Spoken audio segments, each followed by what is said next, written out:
of it, right? Celiac disease is the real version of it. It, includes all of these symptoms, right? Pretty much all of his stuff. It also causes, iron deficiency, which we talked about earlier, could have caused a lot of his symptoms. Arthritis, depression and anxiety, seizures, mouth sores, head sores. Again, this is that rabbit hole, right? Of like, we could piggyback on every single one. But I think if we're going to do an intolerance, gluten intolerance makes way more sense than lactose intolerance, in my mind. Yeah, and right? I immediately would have ruled that one out. Yeah. But the thing, I mean, you both have a great point about, well, what was his symptoms have been better on the Beagle, and wouldn't he have probably not been getting that much milk when he was traveling and he's on land? He would have been getting more on land than he would have on the ship. He was not always in major cities. He'd be hanging out with indigenous peoples. So it's not as if they've got a lot to spare and they'd be like, hey, Mr. Darwin, here's a jug of milk. Like, I don't think that would be that common of a practice. No, but he definitely wouldn't have had it on the ship. That's not so they don't keep perishables on ships. No, they don't. So that wouldn't have been the cause for his seasickness. No, and my other problem with this is, and again, I know this is a rabbit hole, but lactose intolerance doesn't cause memory loss. It doesn't cause, as far as I can tell, muscle spasms outside of the gut. So which is why celiac is my chosen intolerance. Because it does cause those things. That works. I don't know. I know. I know it is. It's completely plausible. Yeah, absolutely. I'm shocked that nobody's come up with that already. If nobody has. Oh, you better write a scholarly paper on it. I will. Yeah. I'm good There at we go. Devin's next paper. For which they do the thing. I'm sorry. I don't know how to write science stuff. Sorry. It's inescapable. Is how you start your paper. It is inescapable. That reminds me of somebody. Okay. Yes. Well, let's get away from the intolerance theories that we're talking about. We have at least one more. We've got more than one more to go. Oh, okay. We've got 2 more to go. So we're almost done there. This theory is that everything that Darwin suffered was psychosomatic. Actually. It could have literally all been in his head. Psychosomatic conditions, which are now referred to in the DSM-5. If you don't know what the DSM-5 is, it's the Diagnostic Statistical Manual of Mental Disorders. But in the Volume 5. Volume right? 5, Yeah. yes, thank you. In the DSM-5, I guess it's changed from Volume 4 to Volume 5. They've now put it under kind of a general heading, which is somatic symptom disorders. It's when someone believes that they have a physical illness or an injury where there is no apparent physical cause for said symptom. And it's not a psychological issue or a disorder. So schizophrenia is something that is a psychotic. Things don't have anything specific that can be pointed to. Some people say that it's almost like hypochondria and they're crazy. And these people aren't crazy. They truly and wholly believe that something is wrong. Yeah. And it can manifest itself in real and sometimes debilitating symptoms, which can really, really do bad things to people. And it can cause degrees of pain which are excruciating. There's one of the examples that I got, which is probably the best generalization of how this worked that I've ever read. Yeah, I agree. Is as follows. A person's concerned about their health and they think they have a heart problem. Okay. So they constantly focus on what they're experiencing and what's going on with their body. And that constant worry initiates their basic fear reaction, which is an increase in heart rate. Suddenly they realize their heart is beating faster. That validates that they're right, that there is something that is wrong with their heart. And that starts the cycle again. Suddenly they get even more afraid and their heart rate goes up even higher, and it works on and on and on. That is in its simplest form how these psychosomatic conditions operate. Folks that have this, they seem to be able to, it's inadvertently influence their body's functions. you've heard mind over matter, but this is mind over body, and to a point that it can be detrimental. Well, I mean, I think everybody can do that to some extent. I mean, you can, say, oh, I kind of don't feel good. Oh, I really don't feel good. And just like you kind of work yourself into that, mix, or like you're hanging out with somebody who's sick, and then you later think, later my you're like, throat's a and little scratchy. you take one cough and suddenly you have it, Yeah. or somebody says, oh, is that an ant on you? No, it's fine, and suddenly your skin is crawling. It's that. But the difference is that it's way more extreme. Yes, it's much more extreme, and it tends to be much more as a long-term. Oh yeah, issue. Absolutely, yeah. And since pain is a signal from your body to your brain, and since it's routed basically into your brain processes it, recognizes it as pain. It's entirely conceivable that your brain could actually manufacture pain. Create false signals for itself. Yeah, absolutely. It totally could. I mean, it's like, it's in control. No, it really is. Yeah. It's the computer that operates everything about you. So it could be misfiring signals because it's just some other part of it has decided that this is going on, and it sends the signal. Yeah. I mean, it's a very murky area when you start getting into conditions like this and in the brain. The most common things, though, that people experience or report, it's going to be heart palpitations, vomiting, lack or shortness of breath, diarrhea, pain in the back and joints and muscles, head pains, aches, and dizziness. And there are theories out there that this is a coping mechanism for some other larger emotional stressor. I've seen stuff that said that this is what was wrong with Darwin, that he had a psychosomatic issue, and it was all tied back to the death of his mother. Again, I understand that that's going to be a very large and traumatic event. I don't know. I don't see any huge ties to it. I've also seen the same thing proffered, except saying that it's tied to his resentment or hatred of his father, who, again, as I said before, is either described as very stern or a tyrant. Yeah. So it could be, these folks are pointing and saying, well, it's got to be because of his dad. I think both of those are a little thin though, because like back in the day, in his day, it was not at all uncommon to lose a parent at a very young age. True. And so there would have been a hell of a lot of sick people. Yeah. That's a normal thing. Or like, hey, how many brothers and sisters did he have? He had 6. He was one of 6. Right, and so for it to all affect them all, right, because they were all sick, right? Correct. So, I don't know. To different degrees. That seems weird to me, too, that everybody would be suffering from this same kind of psychosomatic. Well, okay, and if we can also flip the tables on it and say, if it is from a major death situation like that, Darwin had 10 children, 3 of whom died at a very young age, and his first child died. The first and the 10th died in infancy, if I remember right, and then one of the girls died. I think she was 8 or 10. Not positive off the top of my head. But why didn't the other 7 have these kind of issues with the loss of their sibling? Or, I mean, do you know what I'm saying? Like, why is it more prevalent? So, I'm definitely not trying to say that anything negative against the folks that experience these kind of symptoms. But it seems that it'd be rare that many siblings would all experience this the exact same way and have it come out. Yes. Yeah, that is an anomaly to me. There are detractors for this particular theory. We might be detractors. We might be a little bit. But, what's really funny is that, I don't mean to get off track, but all of these medical research papers that I read, they would espouse why they were right. And then it almost seems as if they knew the authors of the other papers, because they would specifically go after things that were in the other papers, saying this is why that theory is wrong. And that's where I got some of the issues with the Darwin having a psychosomatic condition bit.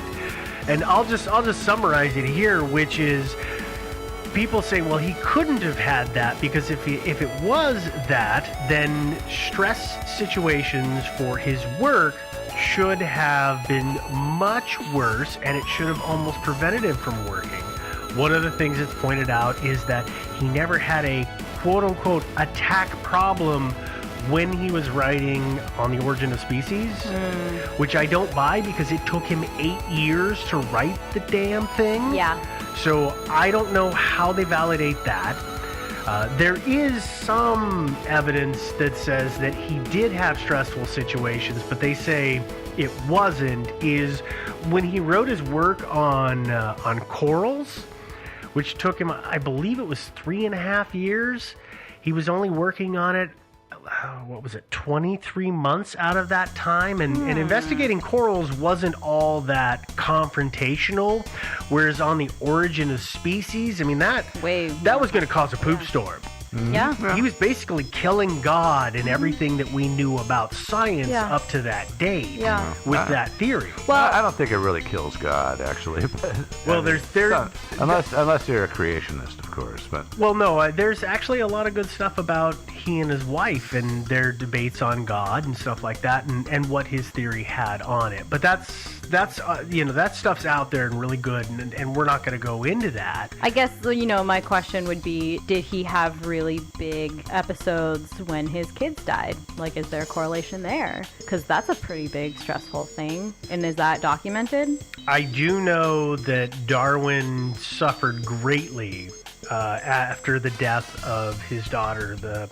She was, like I said, she was 8 to 10. I almost want to say her name was Annie. I wish I'd written this down. The other two too? Did he suffer? I don't know how much he suffered. I haven't seen as much of that. His last son, the 10th child, died very quickly, and I believe his first child didn't make it more than a year at the most. I could be wrong on that. Again, seems like after your first kid dies, maybe you're gonna suffer a hell of a lot more than after the 10th. Probably. Yeah. I mean, not to be insensitive. No. Yeah, but the thing about it is, though, is that it was not uncommon for kids to die young. And it's like if you have a kid who's like, say, a couple of weeks old and they die, I'm sure that's gonna hurt really bad. But, oh yeah. But if you got a daughter who's like 8, 10 years old, you've been hanging out with her for all these years, and you think she's made it past the hump of dying in young childhood, and all of a sudden she's taken from you anyway. That's gotta hurt pretty bad. Yeah, I want to say she got scarlet fever, which had been sweeping through the area. Yeah, I mean, I'm not, trying to say that.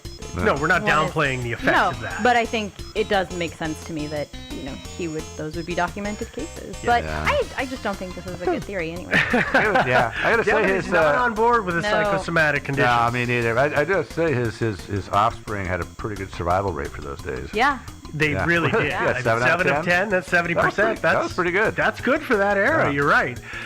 I mean, they were also a bit in a wealthy family. That really helped That probably helped a lot. Yes. Let's now go on to the last theory. Yeah. We're actually at the end of theories almost. Our final theory is that Darwin was suffering from Chagas disease. The assassin beetle. I really, again, this is another one I have issues with, but I'm going to run it through. Is the theory says that Darwin contracted a parasite while he was on excursions in South America, and the theory it doesn't pin down a date. There's 2 potential dates that this might have happened, and I actually because I had the Beagle Diaries, I read the descriptions on these dates, or the notes and entries. One of them is going to be September of 1834, or late September, or the other one is in late March of 1835. Okay.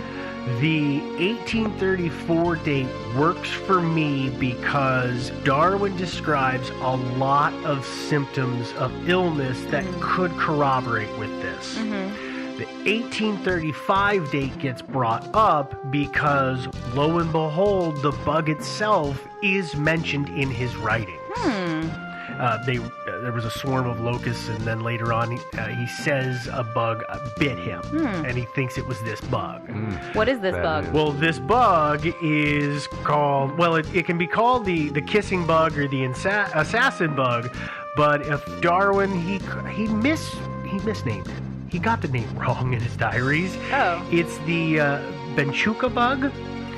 These things are really, really not a good-looking bug. Yeah, I got a looked them weird, up. like, proboscis on them almost. I mean, it's definitely a biting insect.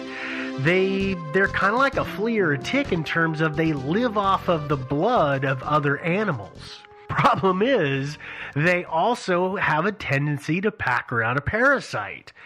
And that parasite is going to be Trypanosoma cruzi, which is a nasty little parasite. It's not a good thing, and it affects people in 2 stages. The acute stage, or the first stage, lasts for several weeks and can be displayed possibly as fever, fatigue, body aches, muscle pain, headaches, rash, loss of appetite, diarrhea, nausea, and vomiting. Anybody, can I get any more symptoms I can throw in? That was a huge long list. Sounds like last weekend. I do, before we get too far into the second phase, want to talk about one thing that comes up that really makes me think this isn't right, and that is one of the most notable signs of infection with this parasite, which is called Romane's sign. And that is a swelling of the eyelid, which appears on the side of the body that the infection entered from. Seems like he would have mentioned that. Yeah. And if sign, it's not as if their eyelid is just a little swollen. It's the eyelid swollen and drooping from the weight. It's very, very obvious. He would have mentioned that. Yeah. We'll talk about, though, the chronic stage, or the second phase of this, which doesn't always appear. Not everybody gets it. The symptoms of the chronic stage are heart damage and heart rhythm anomalies, and those tend to kill. There are also going to be digestive issues and massive weight loss. That's over a long period of time, though, right? It's over a long period of time. Yeah, my understanding is that chug is you get the initial inflammation, and then like 20 years later, then you die. That is correct. Yeah, but yeah. That is correct. And again, as with all of these papers, I found detractors saying this couldn't be what he was suffering.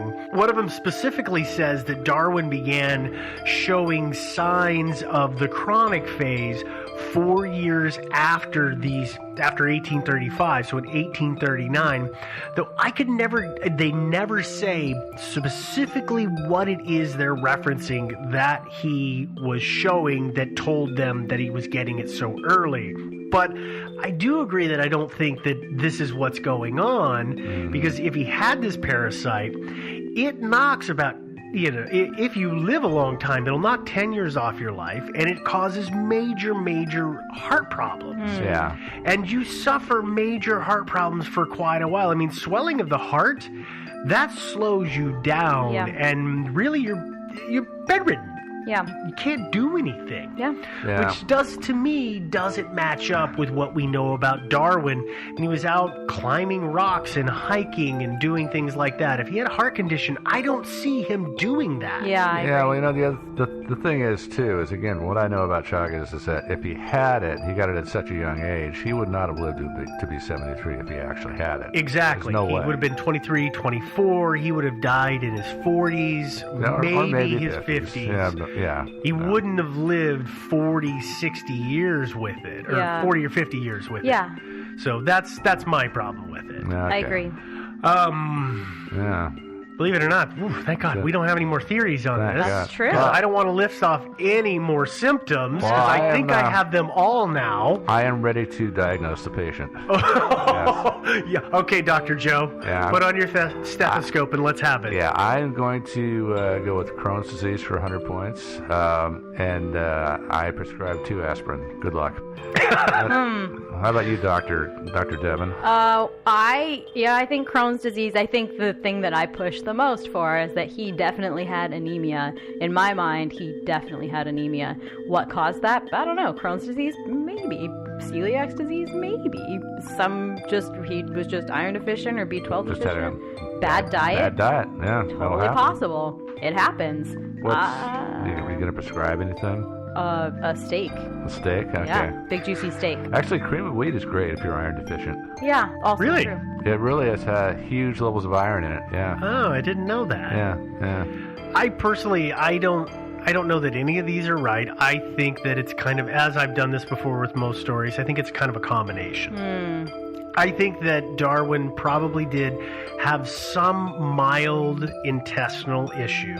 I don't know necessarily that it was Crohn's, but when you think about the way Darwin approached science and everything he did, I mean, he was very methodical in his observations and his writings.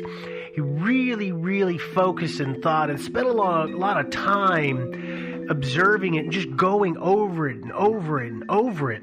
I can see him doing the same thing with his health. I can see him saying, wait, well, I made errors in the morning and at lunch, but I didn't do it this afternoon. And then the next day, oh, I made errors all 3 times. Now, something's wrong. What's going on? Like having to check it out to the point that he may have made it worse inadvertently by just focusing so much on it. I mean, to be honest, we all have things that happen in our intestines that we don't track because that's just your intestines. It's one of those things where, I thought to myself, I should actually start keeping closer track of what I eat so I can see which ones make me give errors, quote unquote. I never get around to doing it. I've noticed certain things I've definitely drawn the connection, but if I kept a careful list of everything that I ate and drank, then I would have a pretty good idea of everything. I think I would too, because there are certain things I can't eat or drink, but I also think that I don't do that because then you can't help but, oh, well, suddenly something's going on, so what else is it? And then you're like a friend of mine who basically just eats rice. He's on a rice diet and taking supplement pills. That's a really bad diet. And it's because of Crohn's. So he's on it's an elimination diet. Cut it all out, then start to add things in. But this poor guy still has such a small palate of what he can eat. So I think that it's a combination. Yeah, there's no rule that says you can only have one disease. Sometimes you luck out sadly, and you get a no. whole I really bunch, wish that was the case for a lot of people. I know, line on the left, one disease only. So I think you're right. It could have been, he could have had half a dozen things. Yeah. Or it Well, could have been crazy. we're gonna close this one out. People are probably gonna want to know where to find some of the stuff that we talked about, and that's gonna be on our website, which is thinkingsidewayspodcast.com. You can find this episode. You can find some of the links to some of the research. Some of the links to some of the research sounds really dumb now that I say it. But yeah, it is. There are going to be some links on the website to our research material. All other episodes are going to be there. We also have links on the website for merchandise. And we've also got, that's going to be right on the right-hand side in the sidebar. There's a little picture, and it's right above the PayPal